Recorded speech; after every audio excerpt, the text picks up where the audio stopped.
What's good, what's good, what's good, folks? You're tuned into another episode of Don't Planet Rage, you hear me? Don't Planet Rage, you hear me? We raid people unexpectedly, you hear me? Within the car culture.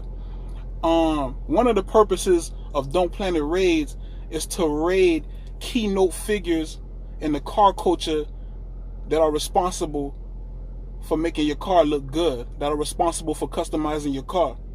So today we about to raid a keynote person that does keynote work to cars in regards to the car looking good or the car coming out looking good.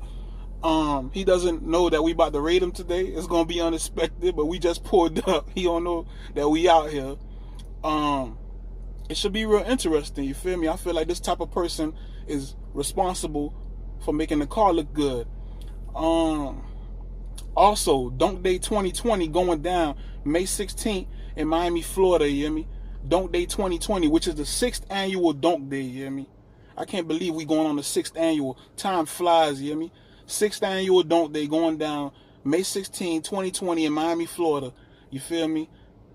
Come celebrate with me, man. Come and celebrate with me. It's a Donk holiday, you hear me? You gotta come celebrate with me down here in Miami, Florida, May 16, Donk Day 2020. But anyway, let's get back to this raid, you hear me? Hey, so we about to raid him, you hear me? We about to raid him. Watch this. Watch this.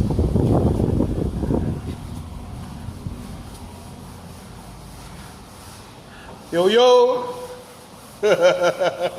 What's good, dog? What are you doing, man? You being raided, bro. You on camera. Finally got it, dog.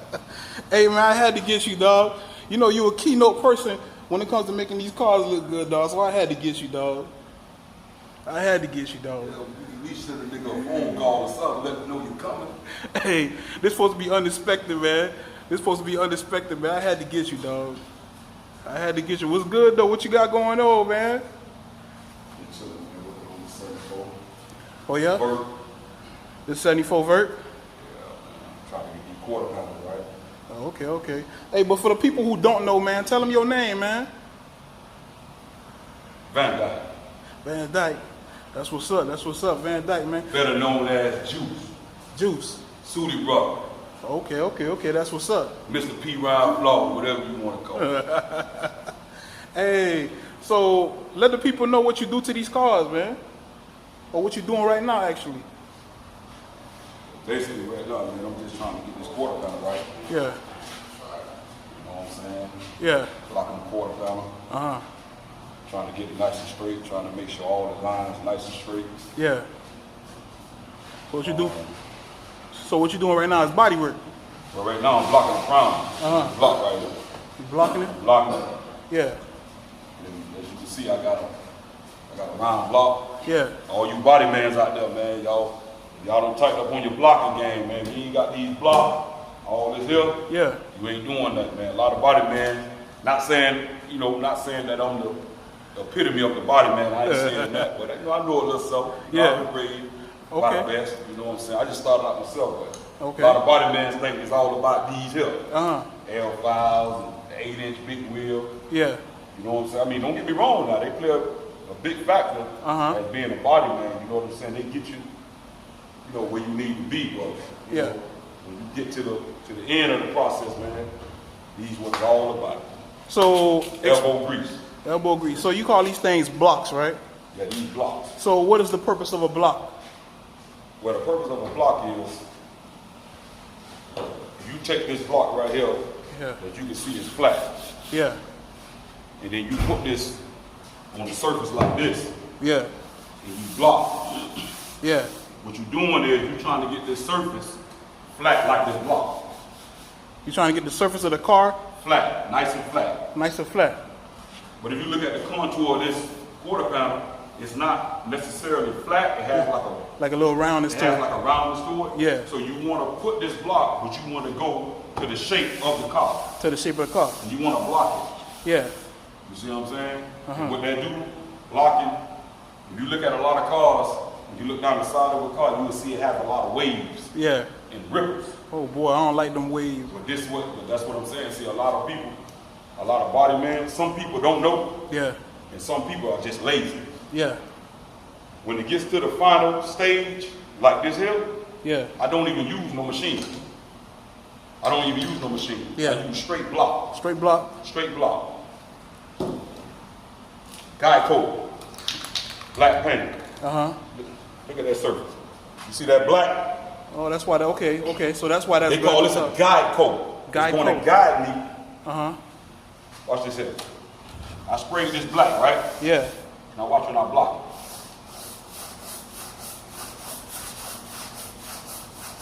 Just a little demonstration. Yeah.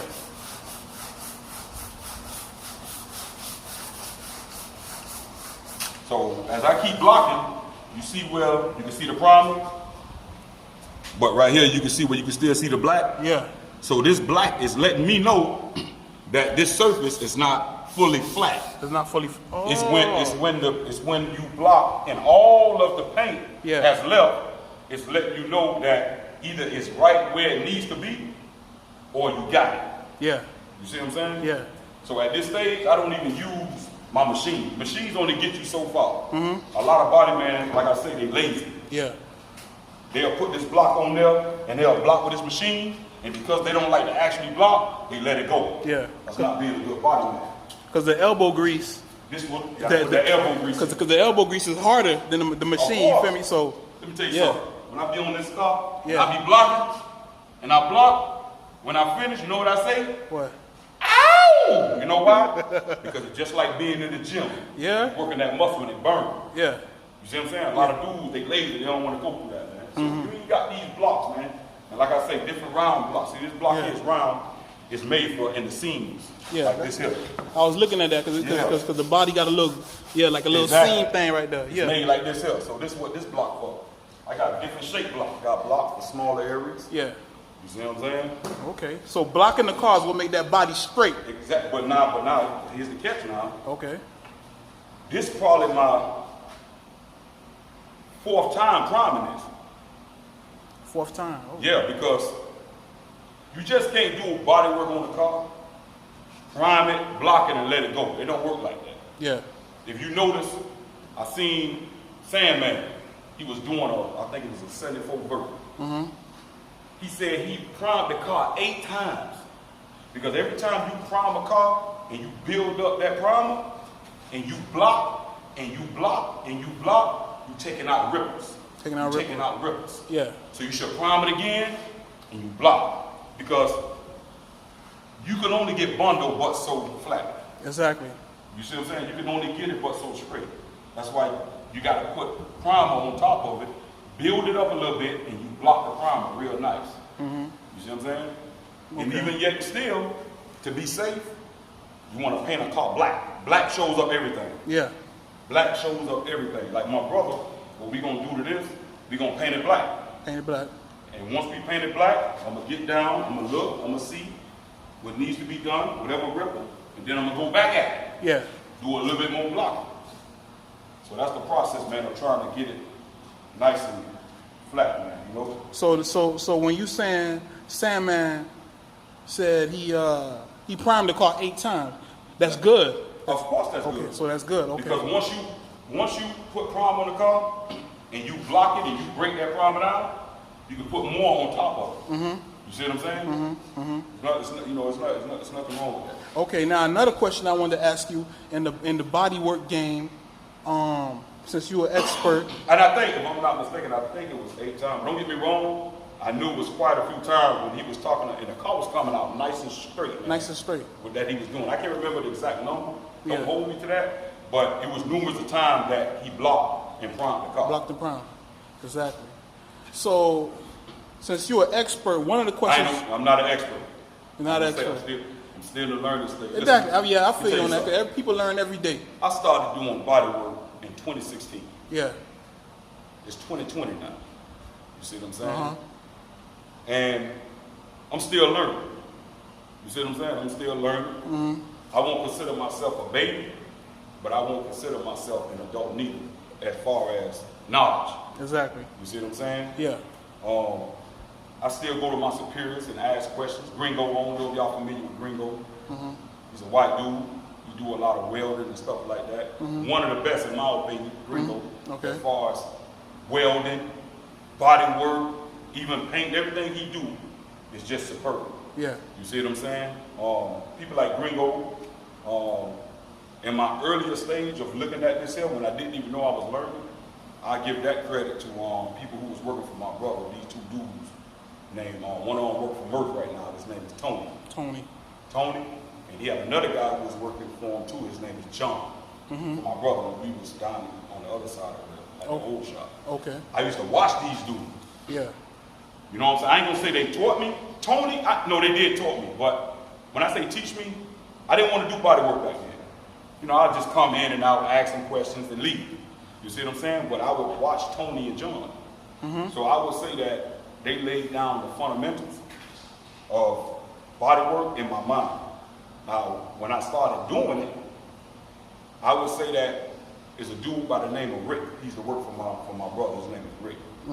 He really put in a lot of time with me, man. You know what I'm saying? And explain what it is to be a body man and what it is to know how to get a surface nice and straight. You know what I'm saying? The way I mix my bondo like Tony. Because I used to watch Tony mix bondo, and I used to like the way he mixed it, and I used to always watch Tony. You see what I'm saying? Tony, who worked for Merck, that boy good. John, good workers. You see what I'm saying? Yeah. Rick taught me a lot. The guy Gringo I'm telling you about, he doing a car like that for my brother. He taught me a lot. A Cuban guy by the name of Lester, he taught me a lot. You know what I'm saying? Along the way, people gave me a lot of jewels as far as knowledge. But ultimately, I like to say that I'm almost self-taught by all the knowledge I've gained through trial and error. Okay. You see what I'm saying? But I'm still a baby, man. I ain't gonna say I'm an expert. A lot of people give me a lot of credit when they see my work. They can't believe that I started in 2016, but it is the truth. I did.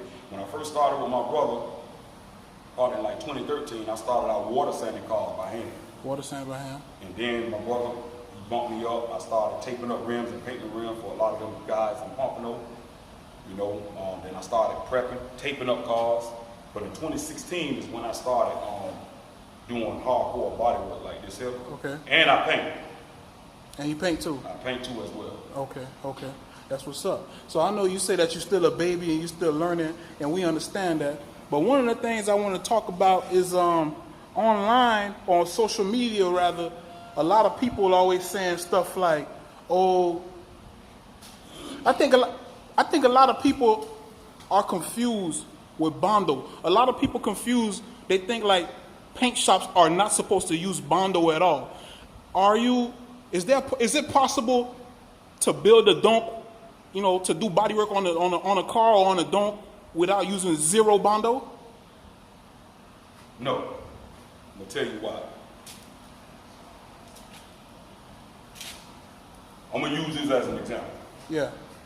If this quarter panel, and I'm glad you asked me that question. Yeah. I'm going to dissect what you just asked me, because a lot of people who don't know, they get the misconception of it. Exactly. So I'm explaining. People think like you're not supposed to use Bondo whatsoever. I'm going to pull back your question by layers. Yeah. All right. Say for instance, this car come in. Yeah. The quarter panel is bad. When I say the quarter panel is bad, the metal is very much damaged. Yeah. Right? Now, if we get a car in and the metal is damaged, once metal is damaged, you cannot straighten it out. And if anybody want to challenge me on this, challenge me. We don't have no machines to bend metal, press metal. We don't have them things. So if a car that's a 1974, 73 come in, and the metal is damaged, meaning it's been hit before, the metal is gone. You cannot get that metal straight unless you work magic. And can't none of us work magic. So what you gotta do? You can't just paint over that metal, because if you paint on that metal, you're gonna paint over what? You're gonna paint over damaged metal. Yep. So what you have to do? You have to put Bondo on top of the metal. This is where the Bondo come in at. if this metal is messed up, the first thing what I have to do is, I have a lot of different hammers. It's on the other side. You have to take a hammer. Yeah. All of the metal that's sticking out, you want to beat that metal in. You want to get this surface of metal as flat as you can. Yep. Some people don't even do that. They would have metal sticking out, sticking in, sticking out, sticking in, and then without them beating it in, you know what a bad body man will do? He'll take a whole bunch of bundle and cake it up. Why do you have to cake it up? Because those metal spots that's sticking out, he got to now bring that bundle past that in order to get the surface straight. That's all bundle do. Bundle, the correct term for bundle is body filler. Body filler. You heard what I said? Body filler. It fills in imperfections. Okay. So now, if I get this quarter panel and the metal is damaged, I'm going to feel it. I'm going to feel when my hand go like this. Bloop, bloop, bloop, bloop. Those bloop, bloop, bloop, bloop. I tap, pop, pop, pop, pop, pop, pop. I feel, I tap, pop, pop, pop. I feel, I tap, tap. Examine the panel. Now I got it to where I got it as flat as I possibly can. Yeah. You see what I'm saying? You got to get that metal to form to your beat. Now what I do, I take Bondo, I mix it on my mixing board, and now I put a layer of Bondo on. But when I put my layer of Bondo on, I don't put it on thick. I put thin layers. Thin layers. Because all I want to do is pull the Bondo past the what? The imperfection. That's the imperfection. You see what I'm saying? Yeah. Because like I say, you can't get metal straight. So in order to get this panel straight, you have to get it straight by what? The body Bondo filler. Body filler. So now, I pull my bundle like so. I pull my bundle, thin layers. When it gets hard, I take my block with a 40 grit, because this is the beginning of the stage. Okay. And I block the bundle. I block. I block. Now when I block, there may be some more imperfections of metal sticking out past the bundle, right? I go with my hammer again, I tap. Then I may have to put another layer of bundle. The metal is going to tell me how much bundle to put. Because all you want to do is, if this is the metal, and the metal is messed up, you want to pull that bundle just a little piece past the imperfection. And then you straighten the bundle, because like I said from the beginning, you can't get metal straight. You understand? Now, you asked me if it's possible that you don't put no bundle. Yeah, I know. And I'm going to tell you why I say this. Let's just say the customer say, man, I don't want you to put no bundle. I don't want this to be, you know what I'm saying? I don't want all that bundle on it. I understand you got to put the amount of bundle on the car that past the imperfection, but that's kind of thick. I don't want it on it. So what we can do, we can cut this panel off, and we can get an aftermarket panel. If that panel that we put on the car, it don't have no dents, we can probably let it go. But more than likely, it's not going to happen, because when the metal man put that quarter panel on the car, and he started putting his welding in, what does the welding do? Welding and heat, what does it do? It warps metal. So you may have a little bit of dents. And those dents, you have to put bundle to fix it. Because why? You can't straighten metal. So at some point, you're gonna have to put bundle on a car. Not even these old cars. Let's just say a new car. You may have a little fender bender. After you get that metal nice and you beat it, you have to put a little skim coat of bundle on it. You have to. There's nowhere around it. If you got an old car like this, I guarantee you, if you go to a body shop and they tell you we ain't putting no bundle, they lying. For them not to put no bundle, that car better not have no dings, no dents, nowhere. And it's kind of impossible for you to have a car this old and not have no dents. Now, I'm going to tell you what is unnecessary. What is unnecessary is, in the beginning, I told you some body men, they don't want to tap that metal. They want to just cut to the chase. So because they're lazy, what they do, they just put a whole glob on it. A whole bunch of Bondo. Yeah. That's a no-no. That's a no-no. The metal is going to tell you how much Bondo that this panel needs. You just want to go a little piece past the imperfection so you can block and make the Bondo straight. Because it's the Bondo that you're looking at. You see what I'm saying?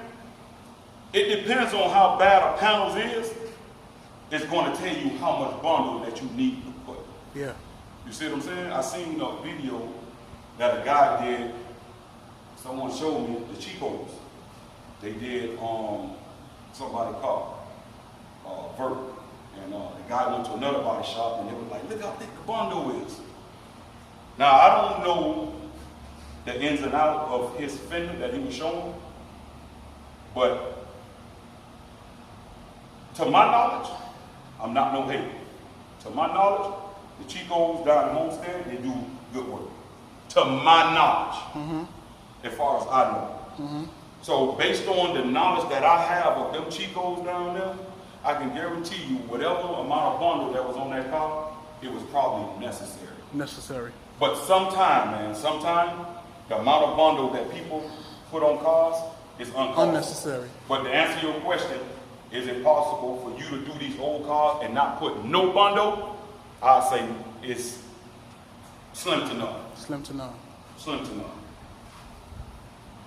I don't know if that answers your question. That definitely answered the question. You feel me? Because like I just had to ask you, being that you do this type of work, because a lot of people out there confused. They think like you take a car to the shop, or if you put no bond, you can get a car. Me personally, I don't think you can get a Donk this old and not put zero Bondo. Now I'm gonna tell you this: they got something that they call Bondo, which is a little bit more heavier and it has a high build. Yeah. And it's thicker. And they have something that's called putty. Putty. Yeah, I know. It's putty. like an icing. Yeah. It's softer. It's not a high, thick build. It pulls on nice and thin. Now, I got a friend of mine. He just bought a 1975 convertible. Convertible. Close friend of mine.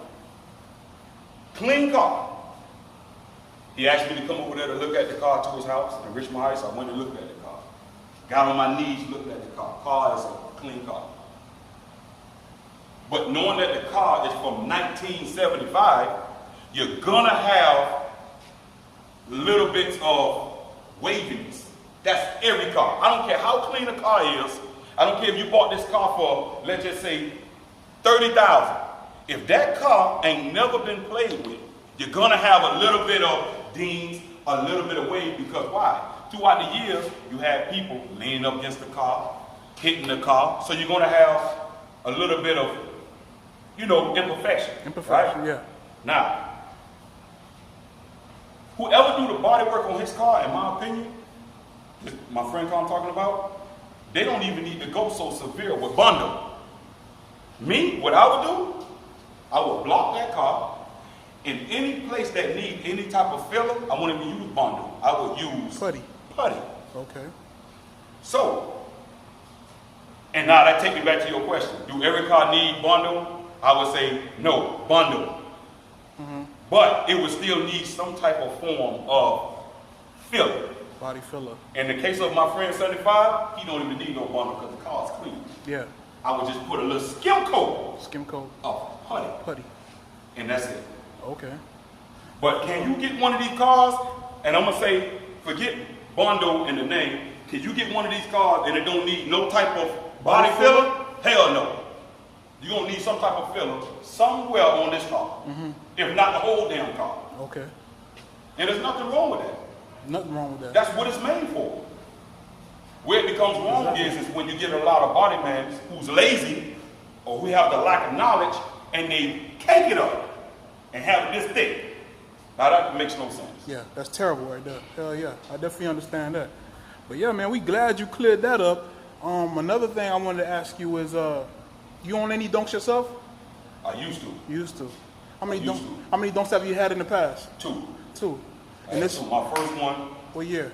It was a 1971 hardtop. I painted it black back then. It was back in the day. I had some 22s on it. You remember what year it was when you first had your first Donk? Boy, well, yeah.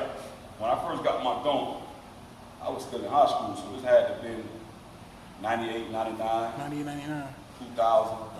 I used to ride it clean first with just hood caps. And I put some 22s on it, painted it black. At that era, killed the city. I was one of the first ones down here on Doug Deuces. You know, at that time. At that time. And then I went up to 20. I had a friend of mine, used to live down the street from me. Yeah. He had I think it was a blue 72 Ford. He had some 23s on there. And back then, that's when we used to raise the cars up high. Yeah. And I seen his car, man. I was like, man, how you get the car like that? He was like, Juice, man, you gotta go to the auto parts store and get some else, get some the things that you put up under the car and you know, air shocks? Air shocks. Yeah. He said, man, you gotta get some 23-inch rims. They're gonna give you some big old tires, and then you put them air shocks on the back and you raise it up. So I had 23s, and then I painted the car. My brother painted the car turquoise. I was one of the first ones again down here on trunks. On trunks, okay. Down here, one of the first ones on trunks. I had 24-inch trunks on there, turquoise. And then I sold the car, and then I ended up getting me a friend of mine found me a 73 clean, hard top. My brother painted it candy gold like the dog. Yeah. That's when 4G Autos first came out. And a friend of mine, he taught me in advance some 4G Auto. Dudes couldn't even pronounce the word. You know, it was 9,000. I had 24-inch 4Gs on there. Then after that, man, I went through a period of time when I changed my life.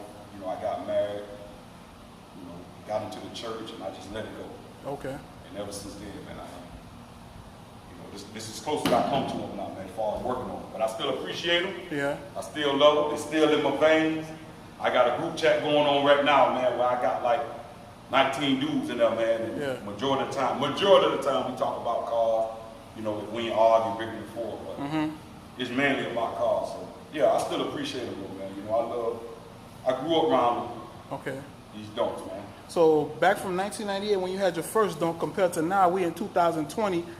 Like, how has the game changed in your eyes? Like, oh man. All right, I'm gonna say this.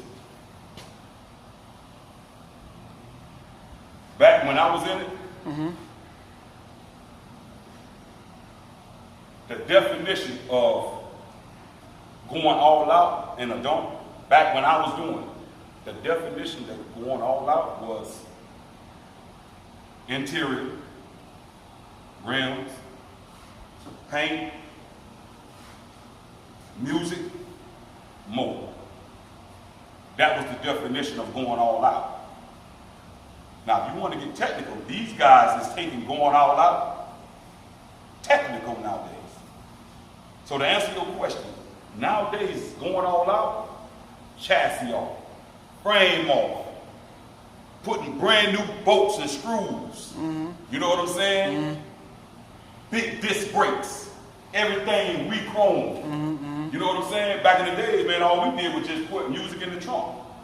Put a box in the trunk. Me, I had 412. You see what I'm saying? I had partners that had 415s. You know what I'm saying? My homeboy Bucci, he was the music man. He hooked us all up. And matter of fact, right now today, he's still a music man. Bucci. You know what I'm saying? There's a lot of people doing their thing, don't get me wrong, but when I was coming up, man, we dealt with Bucci. You know what I'm saying? He was the one that hooked the music up. He was squatching. Where the term came from, day look. Day look. You see what I'm saying? Back then, we just put music in the trunk. You see what I'm saying? We have a board where all the amps and stuff go at, and that was it. Nowadays, when you open the trunk, it got to be decked out. You see what I'm saying? It got to be decked. It's easy to spend over 100,000 in these cars, man. You know what I'm saying? There go my dog, one of my dogs right here coming through the door right now. What's he was one of the ones that was heavy in the Chevy game. Heavy in the Chevy game. Put the camera on my dog, man. I don't know if you can see him. What's good? Niggas, man. What's up? What the business is? Matter of fact, remember I was just telling you, one of my homeboys, when I seen him with the 23s, and he walked me through what I got to do, this was my dog right here, man, Quincy. You know what I'm saying? That walked me through it to tell me what I had to do to set my Donk up high. Yeah, well, this is one of the 23s? On the 23s, you know what I'm saying? Okay, He one of the ones that, you know, he one of the ones in our era that paved the way, man. You know what I'm saying? My dog, man. Grew up with him, elementary. And one time I heard you speaking about where the term donks came from. Now, can you elaborate on that for us? Okay. I can't exactly tell you where it came from, but one thing I can assure you, that term started in Dade County. The word don't started. Now, where exactly did it come from? I don't know who the first one to say it. I don't even know what made them look at these cars and came up with the word don't. But one thing I can assure you is the word don't started in Dade County, man. Okay. Miami-Dade County. Okay. You know what I'm saying? Niggas used to say, man, I got to give me a donkey Chevy. And they just started just saying, man, you know, got to have a donkey. You feel me? Yeah. Now, another thing I want to ask you is... Hold on, but before you go ahead. leave from that, to answer your question, how much the donk game has changed, it changed tremendously. You see what I'm saying? I think there's a lot of people not saying, because whatever your money can buy, you get. And not saying that everybody can't have a donk. You know what I'm saying? But I think the donk game right now, man, it's like, it's a lot of dudes getting into it, man, and they don't know the history. You know what I'm saying? I agree. It's just like monkey see, monkey do. You know what I'm saying? Yeah. I grew up at a time like Suda, my brother. You know what I'm saying? I grew up around this hill, and Quincy, we was running around, not this particular shop, but the first shop from when we was 12, 11, 12, 13. You know what I'm saying? So I seen the era change back when niggas had 50s and lows, 30s and lows. You know what I'm saying? Back in the days when these Chevys right here wasn't even popular. Back in the 80s, it was Cadillacs and 98s that was popular. If you ain't had a Cadillac on some 50s or some 30s, you wasn't saying nothing. I'm 39 years old. You see what I'm saying? I wasn't driving nothing back then, but I was around because everybody came to my brother's shop. And I was always around my brother's shop. You know what I'm saying? So I seen the transition, man.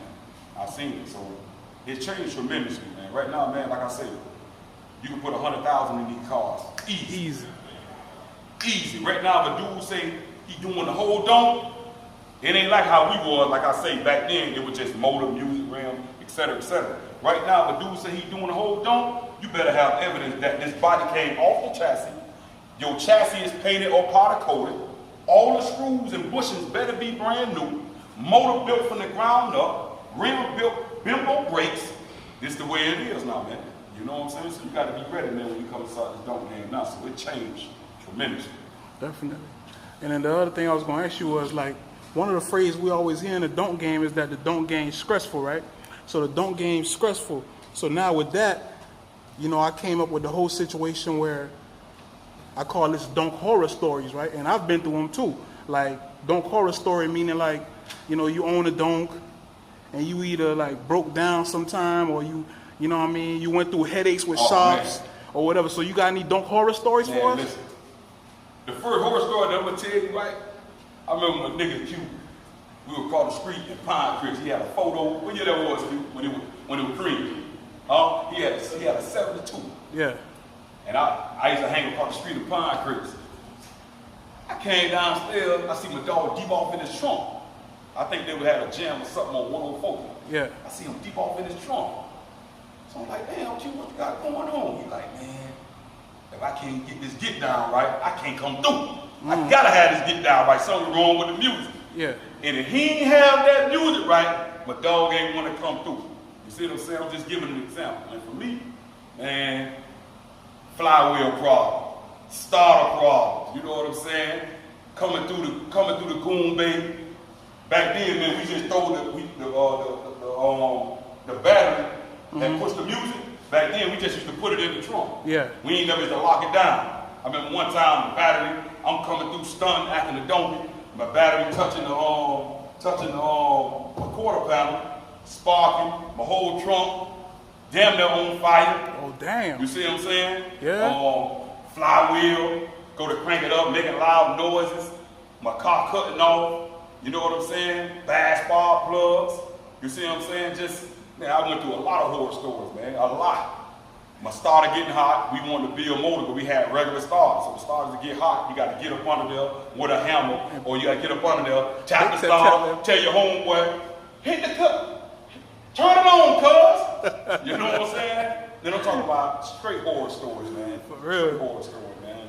Yeah, no. There's a lot of horror stories, man. These cars can be a headache, man. But right now, it's becoming a little easier. They come out with these LS motors. I ain't gonna lie, I wasn't a fan of them in the beginning. You know, I'm old school, man. You know what I'm saying? I like the old school American muscle, big block, small block. You know what I'm saying? Carburetor. But I ain't gonna lie, I'm convinced now, man, because when they say them LS motors is the best of both worlds, they really the best of both worlds. You got power, and you can ride. You can put AC on there. What? I mean, you know, I still got love from a big block, small block, but if you're looking for the best of both worlds, when you want street and strip, power, and you can ride, LS's, man. So just those LS's alone is going to start eliminating a lot of the horror stories. You know what I'm saying? Technology getting better. People finding better ways on wiring up things where your music going to be catching on fire. Like I say, LS motors, they giving less problems. You know what I'm saying? So as time go by and man minds expand and new technologies and understanding comes out, it's eliminating those horror stories. But to answer your question, and I said one with my homeboy, man, and I got a lot with me, man. You know what I'm saying? Horror stories, man, with them Chevys, man. Breaking down on the side of the road. Oh boy. You know what I'm saying? Tire blowout. You know what I'm saying? Fire coming up from a carburetor. Just, man, all type of horror stories, man. It's a headache. You got to get up under there and you fresh to death. You may have on good cologne. Now you smell like straight gas. A lot of horror stories, man. A lot of horror stories. Yeah, man. That's crazy, man. But yeah, man. Vandyke, man. Great interview with you, bro. I know we did this unexpectedly, but we really appreciate you doing this with us, doing this raid with us, man. We really appreciate it. We know you got to get back to work, man, but we really appreciate it, bro. And just before you go, we let y'all know, man, down south coming, man. We got a lot of niggas down here, man. A lot of niggas fixing up a lot of hard top, vert, box Chevy. You know what I'm saying? A lot of homeboys, man. Big Funk. Big Funk. I seen Big Funk coming. Man, Big Funk coming. My Shout out Big Blue Funk. coming. My homeboy IT's coming. My homeboy Jeremy coming. T Miller, better known as T Mob. Turbo Kid. Turbo Kid, Big yeah. Zay, he got a 73. Big Zay, hard Big top. Zay, My yeah. homeboy Pike, he got the 71. Yeah. Hold on, I don't want to miss nobody. Who else? Oh, my homeboy Johnny Mays, man. He coming with probably about 4 verts, 69 Cadillac. You know what I'm saying? My little homeboy Trey. You know what I'm saying? Or Lil Trey, yeah. Lil Trey, Yeah. you know what I'm saying? He coming for a nigga, man. My homeboy Taco. He illin'. Taco, he illin'. You know what I'm saying? Who else I got in South group text, man? The other dudes, my homeboy Bloopy. You know what I'm saying? That's what I was talking about. Who got the clean 75? Yeah. You know what I'm saying? Bloopy got a 75 now? Got a 75 now. What about the 73? He sold the 73. Oh, so? Yeah, man. Oh, you know, damn. he been doing it forever. Yeah. He like my homeboy Q, man. Them niggas trendsetters. Yeah. You know what I'm saying? My homeboy C-Boy, Bloopy brother Miguel, D, his brother. In the 69, my homeboy John Well. You know what I'm saying? He got the 69 game. You see what I'm saying? I don't know if I said ITs. He got the green box Chevy on kill, and he gonna be fresh. You know what I'm saying? Who else, man? Who else? It's a lot of us, man. You don't want to miss nobody. Nigga be goddamn Dyke, my nigga, you ain't called my name. And I said I wasn't gonna do this, man, but I couldn't resist it. You know what I'm saying? Hold on, you don't mind me taking out a couple seconds? Go ahead. Hold on, man. Hey, man, but just to let you know why you doing that, man. Hey, man, we need them boys to come through the Donk Day, man. Man, we coming through, man. Donk Day, May 16, 2020, man. Man, listen, them niggas coming through, man. I need you know the what I'm saying? whole... Turkel, my homeboy, the truck. Marlo, 1,400 horses. He coming out of Groove, Florida. My homeboy Pep with the photo game. Oh, don't plan to you, my dog. But you know about the purple. Man, he ill. My homeboy Pep, he ill. All right, I seen it. Bucci, he coming with the vert. I said Pike. Oh, my homeboy Teddy. My homeboy Teddy, man, he coming through on key. You see what I'm saying? I said I teach. Quincy, who just left, he coming. I said John Well. You know what I'm saying? Shout out to my homeboy Trey with the dreads. You see what I'm saying? It's a lot of niggas coming, man. There's a lot of niggas coming. Down south, we coming hard, man. Man, I need the whole down south to be in the building May 16th for Donk Day, man. May 16, 2020. I don't think everybody gonna make it by then. We still got a lot of dudes in the process, man. Yeah. You know what I'm saying? We still got a lot of dudes in there. I don't think we gonna make it by then. But we coming. We coming. Straight jet like we taking off, man. You know what I'm saying? Down south, baby. You know what I'm saying? From the Grove on down to Florida City, man. P. Ryan stand up, Groove Pit stand up, Richmond Heights stand up, man. Definitely. Homestead, Florida City, everybody stand up. Leisure City, man, Richmond, everybody. For sure, man. We appreciate you, bro. Keep doing that good work you're doing. Yeah, I'm trying. Like I said, every day I'm learning. All right. And that concludes the raid with Vandyke, you hear me? As you can see, he's a real knowledgeable individual. With that being said, Donk Day 2020 going down May 16 in Miami, Florida. You hear me? Come and celebrate with us. It's the Donk holiday. You hear me? Also, if you know of any shops or anybody that we should raid, send us a DM, a direct message on Instagram, or you can send us an email at donkplanet305@gmail.com. That's donkplanet305@gmail.com.